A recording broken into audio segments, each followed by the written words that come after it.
मतलब बोकाघाट में जो भी अभी नए बच्चे आ रहे हैं सिर्फ उमा को देख के आ रहे हैं। गांव पे बहुत ऐसे बातें भी चलती थी कि ये लड़की होके भी लड़कों का गेम खेल रही है, लड़कों का ड्रेस पहन के जा रही है। इतने कुछ बातें होने के बाद भी अगर मेरे मम्मी ने मुझे बहुत सपोर्ट किया था, मेरे पूरे फैमिली ने मुझे सपोर्ट किया था। आप लोगों को एज ए कोच या एज ए एकेडमी आप लोगों को कुछ चैलेंजेस आता है क्या? हम लोगों को तो बहुत सारे प्रॉब्लम फेस करना पड़ता है। तो मेरे अकेडमी में मोर देन 150 स्टूडेंट हैं रजिस्टर, उसमें से शायद 50 में पैसे देते हैं। टीम में तो सबसे ज्यादा इंस्पायर आप किन से होते हैं? कौन क्रिकेट प्लेयर है आपकी वुमेन टीम में? ये स्प्रीति भी है, हरबगरी है, फिर जेमी है। मेरे जानकारी में बहुत सारे ऐसे भी कोच हैं जो सिर्फ पैसे के लिए कोचिंग करवाते हैं। हम लोग अपनी इज्जत कमाने के लिए कर रहे हैं ताकि बोकाघाट का प्लेयर्स इंडिया को रिप्रेजेंट करे, असम को रिप्रेजेंट करे। मुझे राजा सर ने मुझे बचपन से ही बिना पैसे लिए, बिना कुछ लिए मुझे बहुत सारे हेल्प किए। अगर मैं तभी रुक जाती अगर जब मैंने प्रैक्टिस करना चालू किया और मैं सोचती कि मेरे पास ये नहीं है वो नहीं है और वो भी सपोर्ट ना मिलता तो शायद आज मैं यहाँ नहीं होती। इतने सारे स्पोर्ट्स है, इतने सारे स्पोर्ट्स में क्रिकेट ही क्यों? आपने क्रिकेट ही की। अभी उमा का सक्सेस जो है वो आपके लिए भी एक सक्सेस ही है, तो आगे जाके आप क्या मैसेज है जो बाकी खिलाड़ी है उन लोगों को देना चाहते हैं? और आगे मेरा मैसेज यही है, असम से नॉर्थ ईस्ट से आज तक एक ही ऐसा क्रिकेट प्लेयर है जिसने वर्ल्ड कप खेला और जीता भी, वो है असम की बेटी उमा छेत्री। आज मैं हूँ गोलाघाट के स्थित बोकाघाट में, जहाँ मैं आया हूँ उमा छेत्री से मिलने और उनके कोच महबूब आलम जी, और जहाँ हम लोगों ने देखा उमा छेत्री का सफ़र कहाँ से शुरू हुआ, कैसे शुरू हुआ, क्या मेहनत लगी। तो उसी सिलसिले में बात करने के लिए आज मेरे साथ है इंडियन क्रिकेट टीम के player Uma Chhetri, women cricket team के प्लेयर उमा छेत्री, और उनके फर्स्ट मेंटर, फर्स्ट कोच महबूब आलम जी।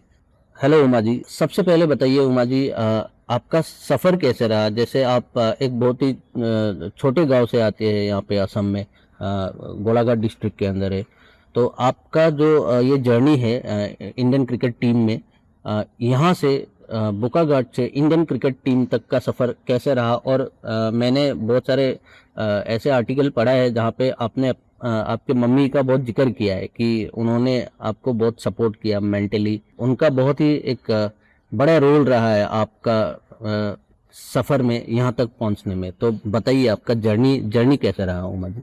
हाँ, जर्नी वैसे तो काफ़ी संघर्ष था क्योंकि इतने दूर से मुझे पैदल आना पड़ता था।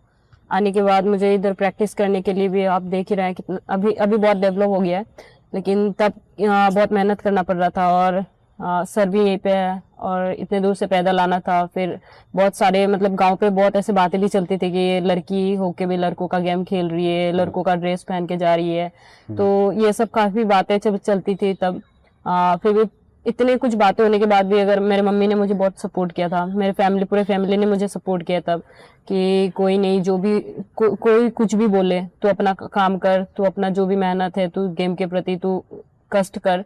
और फिर मेरा जर्नी ऐसे ही चालू हो गया था।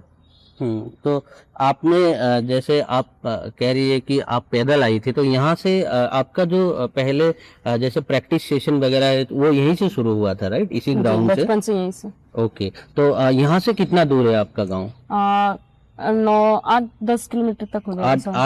8-10 किलोमीटर आप पैदल आती थी वहाँ जी से? बिल्कुल। ओके, यहाँ पे प्रैक्टिस किया आपने, तो टोटल आपका जैसे आप कितना साल हुआ आपका प्रैक्टिस में, और उसके बाद जब अब सिलेक्शन हुआ था आपका इंडियन क्रिकेट टीम में? ऑलमोस्ट 10-15 साल हो गए। 10 साल तो हो गए मेरे स्टेट खेले हुए, 2015 से अभी तक। ओके। 2025 तक तो ऑब्वियसली 10 साल तक आप पैदल आई अपने गांव से यहाँ तक? जी बिल्कुल। ओके ओके, तो मेरे साथ है उमा छेत्री के पहले मेंटर, पहले कोच जिन्होंने ट्रेन किया उमा छेत्री को आज इस मकाम में पहुँचने तक का। तो इनका अभी जैसे जो सक्सेस है उसमें बहुत बड़ा हाथ है महबूब आलम जी का। तो महबूब जी, आप ये बताइए कि आपने एज ए कोच और जैसे बोकाघाट में आपने ये कैसे सोचा और कैसे आइडेंटिफाई किया उमा को कि वो इस काबिल है, उनमें उमा में ये एबिलिटी है?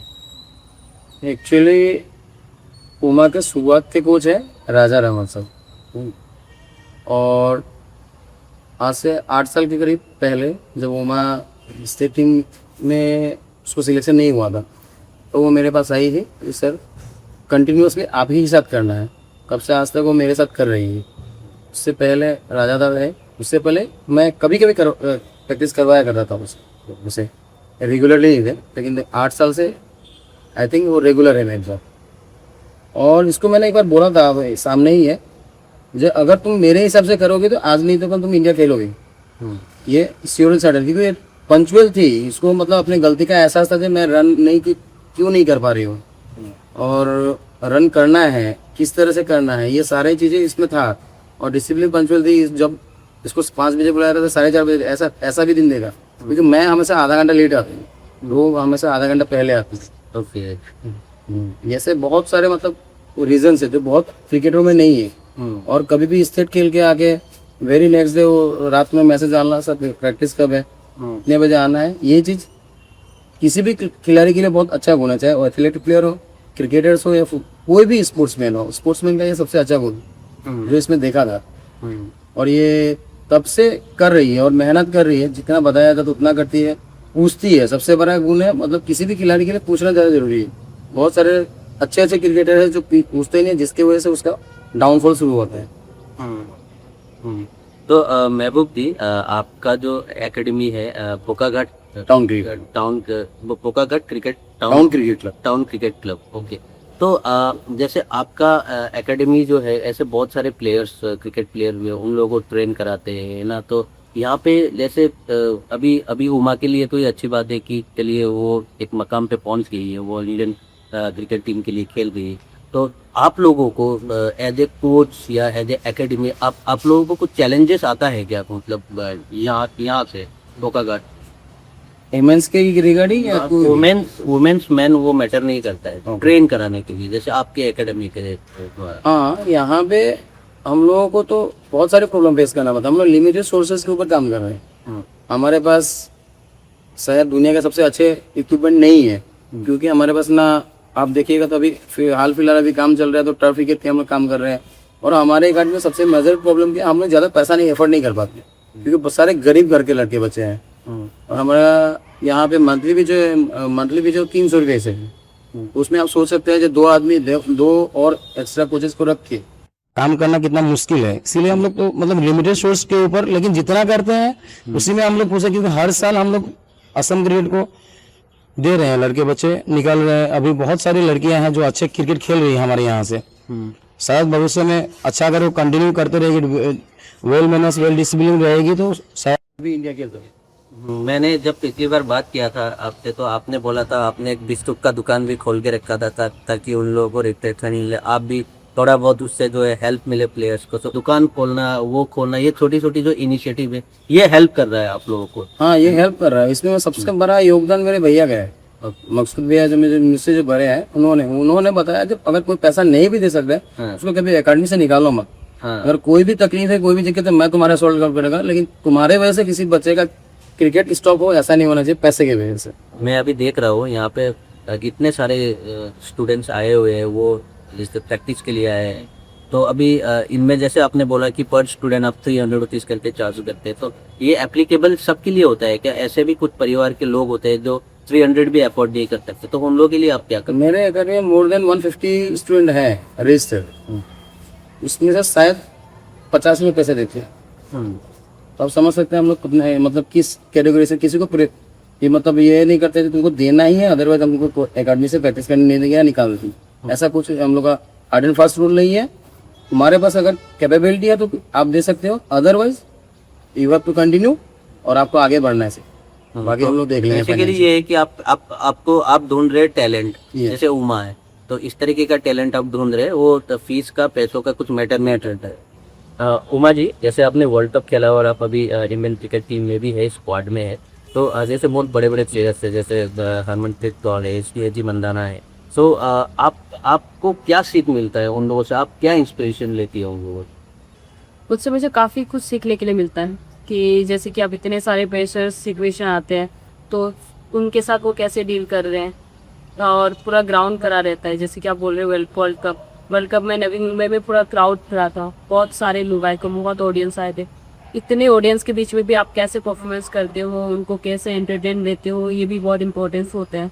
तो मुझे ये सब काफ़ी सारे ऐसे चीज़ है जो मुझे छोटे छोटे जो मुझे हेल्प कर रहे हैं, अभी तक मैं सीख रही हूँ उनके साथ रह के।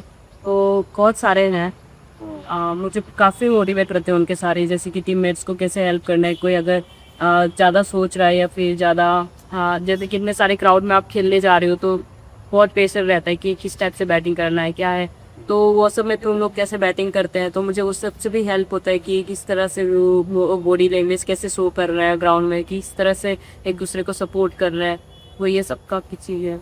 उमा जी, आप विकेट कीपिंग भी करती है और बैटिंग भी करती है, तो ये बैलेंस आप कैसे बनाती है इसकी, ये में जैसे बैटिंग भी करना है, विकेट कीपिंग भी करना है, तो इसमें होता है कि मतलब मैं एक ही चीज़ पे फोकस करूँ, लेकिन आपका फोकस दोनों चीज़ों पे है, तो इसको आपने बैलेंस कैसे बनाया रखा हुआ है? इतना टफ नहीं है, क्योंकि हम पहले बैटिंग होता है या फिर मैच खेल रहे हो आप तो या फिर पहले बैटिंग आना है या फिर कीपिंग बाद में आना है, दोनों चीज़ें ऐसे नहीं कि एक ही साथ हम बैटिंग कर रहे हैं कीपिंग कर रहे हैं, ऐसा तो होता नहीं है। तो काफ़ी इजी हो जाता है क्योंकि हम फोकस दोनों पे कर सकते हैं।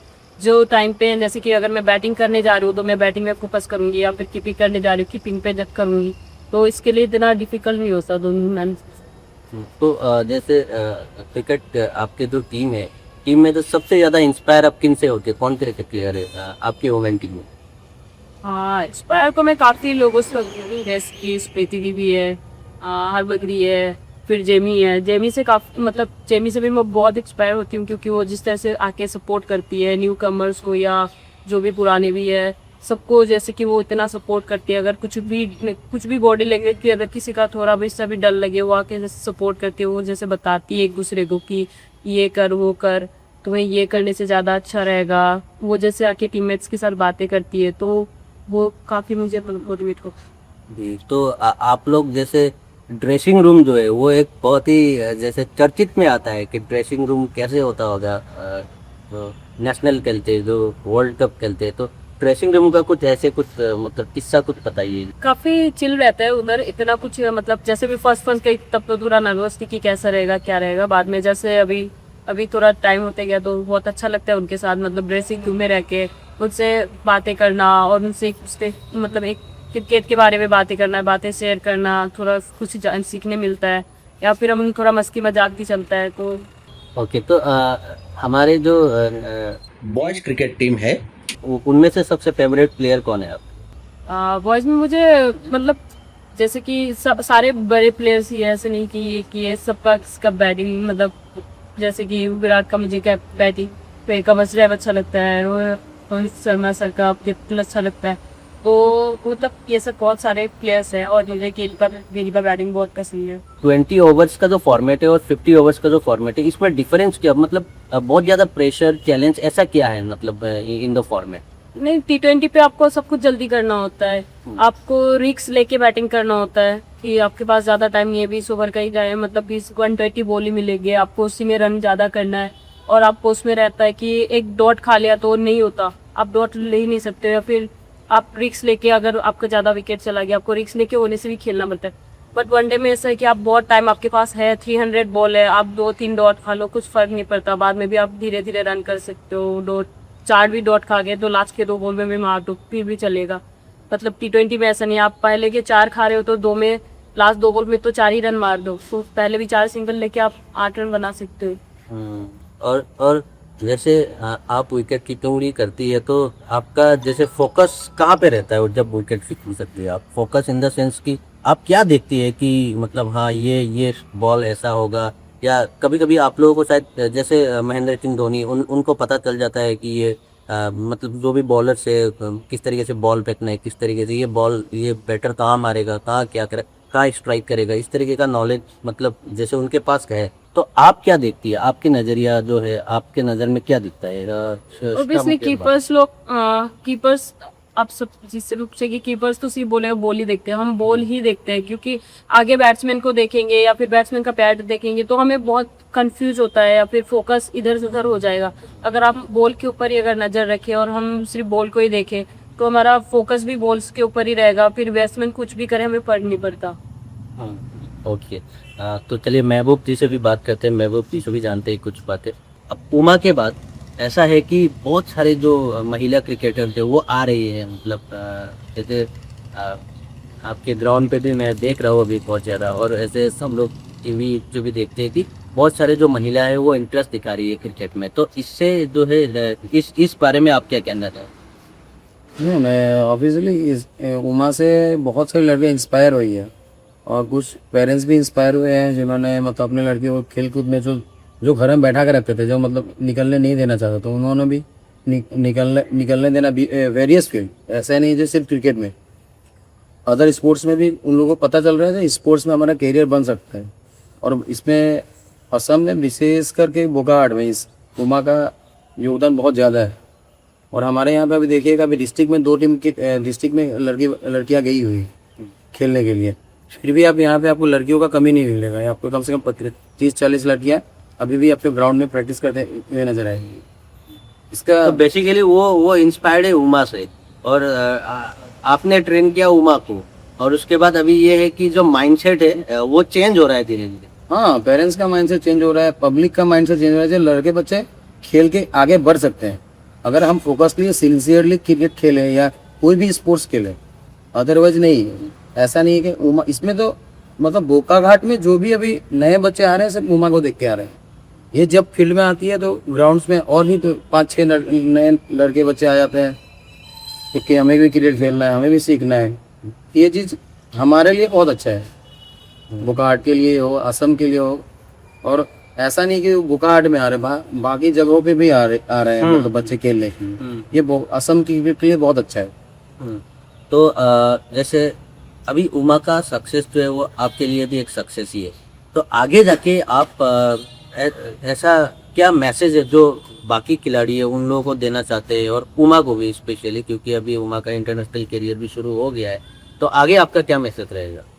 आगे मेरा मैसेज यही है, डिसिप्लिन होना चाहिए, और कोचेज जो फ्रीक्वेंटली चेंज करते हैं ना, उनसे मैं एक ही गुजारिश करता हूँ, कोचेज कोई भी खराब नहीं है।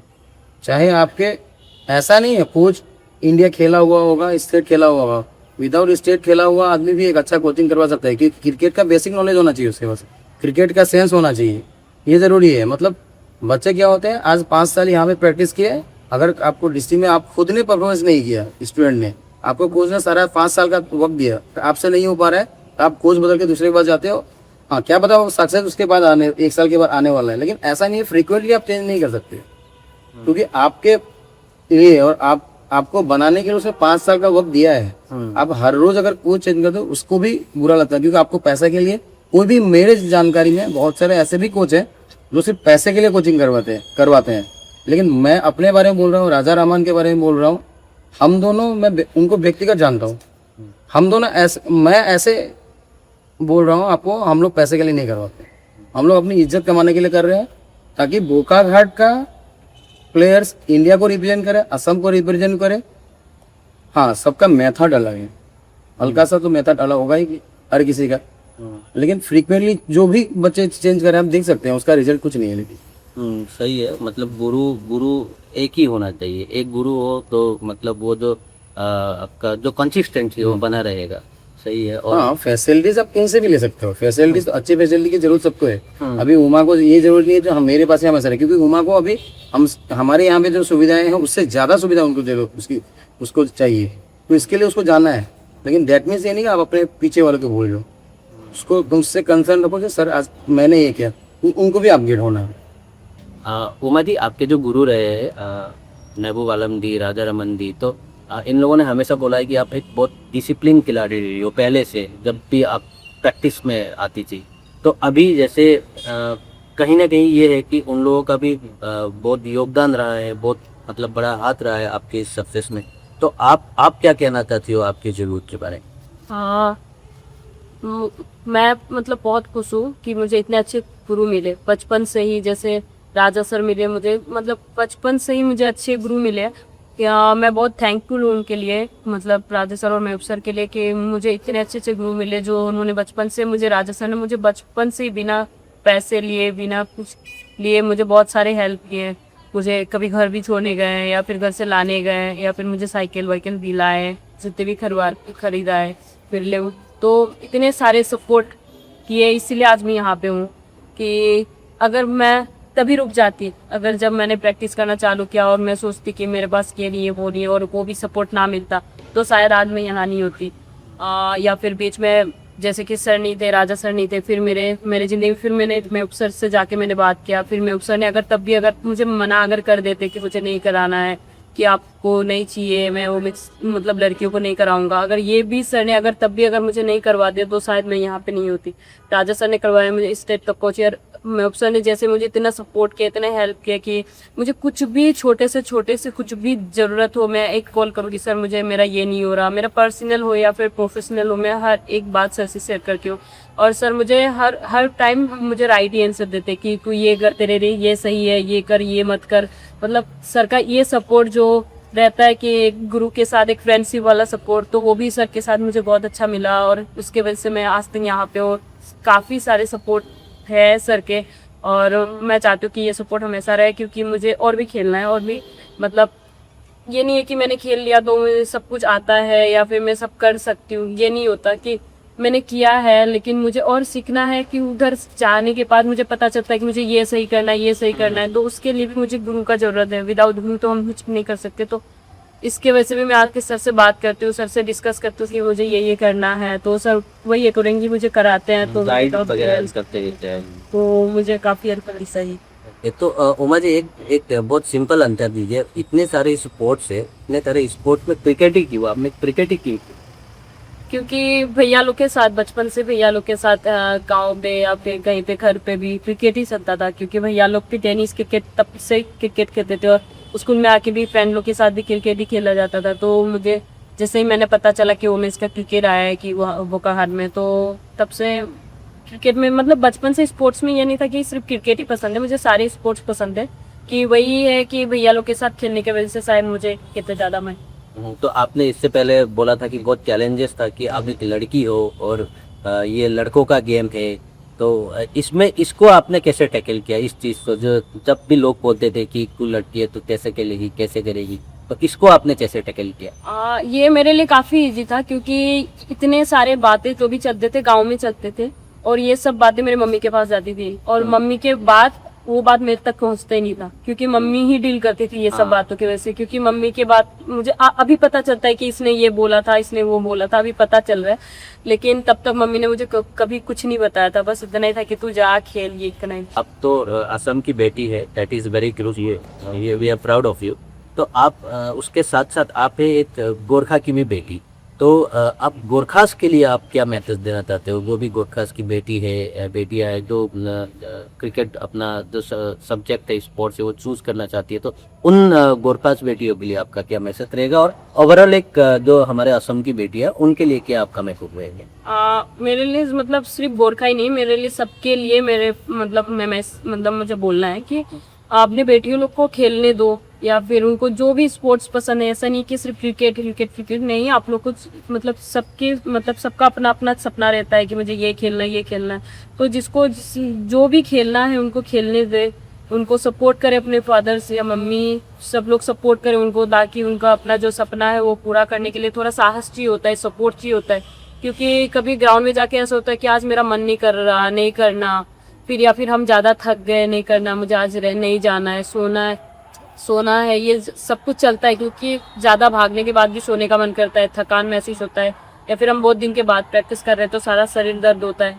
तो फिर भी मैं बोलूँगी कि अपने मम्मी पापा लोग उनको पोस्ट करे, कि उनको बोले कि नहीं, थकान अगर कल जाएगी तो तेरा दर्द ठीक होगा, या फिर उनको सपोर्ट करे कि नहीं ऐसा नहीं होता, एक दिन करने के बाद अगर दूसरे दिन नहीं जाएगी तो तेरा डिसिप्लिन मेंटेन नहीं होगा, या फिर तू वो डेडिकेशन नहीं है जो तुमको करना है, तो या फिर तुमने जो सपना देखा वो पूरा नहीं हो पाएगा। इसीलिए उनको ज़्यादा सपोर्ट करे कि नहीं तू जा, प्रैक्टिस जा, या फिर ऐसे बोल के अगर वो मोटिवेट करे या फिर सपोर्ट करे, तो मैं यही बोलूँगी कि ऐसे सपोर्ट करे ताकि उनको भी अपना सहारा मिले। बहुत बहुत सुंदर, बहुत बहुत धन्यवाद उमा जी। हमने बात करी, बहुत सारी चैलेंजेस आते हैं आपको कभी कभी, तो वो चैलेंज की आप टैकल करते हैं, आप किसी तरह मतलब जो है मतलब ये प्रयास करते हैं कि जो बच्चे हैं उनको प्रॉपर ट्रेनिंग मिले। तो इससे जो है आप कुछ एक्सपेक्टेशन रखते हैं क्या हमारे असम सरकार से, या जो भी बड़े बड़े क्रिकेट अकेडमी है उन लोगों से ऐसा कुछ है क्या आपका एक्सपेक्टेशन? असम गवर्नमेंट से तो नहीं, लेकिन असम क्रिकेट से मैं एक्सपेक्टेशन रखता हूँ कि जो भी एटलीस्ट एफिलेटेड जो क्लब्स वगैरह हैं जो असम क्रिकेट के अंदर रजिस्टर्ड है, उनको मतलब मिनिमम कुछ बॉल्स वगैरह हो, बैट्स जो जिसके थ्रू हम लोग गरीब बच्चों को एटलीस्ट फ्री ऑफ कॉस्ट ही करवा सके। जो 200-300 इनके चक्कर में ना पड़ के फ्री ऑफ कॉस्ट अगर हम उनको करवा सकेंगे तो ज़्यादा बेहतर और ज़्यादा रॉ टैलेंट निकलेगा, क्योंकि असम में टैलेंट की कमी नहीं है। उनको बहुत ऐसे आज के हालात जो आप देख रहे हो, मतलब किसी के पास पैसा ही है, 300 रुपये भी बहुत है वो, किसी प्लेटफॉर्म की कमी है। प्लेटफॉर्म की कमी है। और अगर हम हमारे जो एफिलिएटेड क्लब्स वगैरह है, रजिस्टर्ड क्लब वगैरह है, जिससे प्लेयर्स निकल रहे हैं, उनको अगर थोड़ा बहुत बॉल्स वगैरह की अगर मदद करेंगे हमारे लिए और ज़्यादा बेहतर होगी। अदरवाइज तो हम कर ही रहे हैं और करेंगे। तो ये थी Uma Chhetri, Indian women cricket team के खिलाड़ी, और उनके साथ महबूब आलम जी। बहुत बहुत धन्यवाद उमा जी, और बहुत बहुत धन्यवाद महबूब आलम।